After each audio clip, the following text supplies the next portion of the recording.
नमस्कार मंडळी, मी संदीप तुमचं पुन्हा एकदा स्वागत आहे माझ्या फिटनेस ब्लॉगमध्ये। आजचा वर्कआउट आहे आपला बायसेपचा। चला भेटूया जिम मध्ये।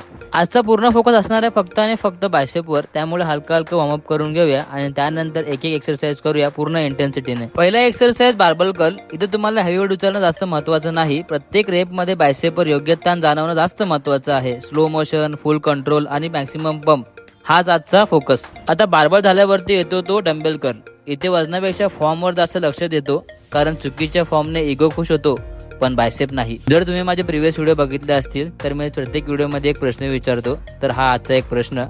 या एक्सरसाइजचं नाव काय तुम्ही मला कमेंट बॉक्समध्ये सांगा। खूप जणांना वाटतं मशीन म्हणजे इझी वर्कआउट, मी सुद्धा कधीतरी तसंच समजायचो, पण या मशीनवर बसल्यानंतरला कळतं हसणं बंद आणि बायसेप सुरू। हॅमर कर्ल सुरू करण्याआधी कॉन्फिडन्स खूप असतो। 10 रॅप्स नंतर डंबेलकडे बघून वाटतं भाऊ तू एवढा जड कधी झालास, पण काही झालं तरी आजचा वर्कआउट स्ट्रॉंग फिनिश करायचाच। आणि अशा रीतीने आजचा बायसेपचा वर्कआउट संपला। व्हिडिओ आवडला असेल तर लाईक करा, कमेंट करा, शेअर करा आणि हो, वर्कआउट करायला विसरू नका। Bye guys.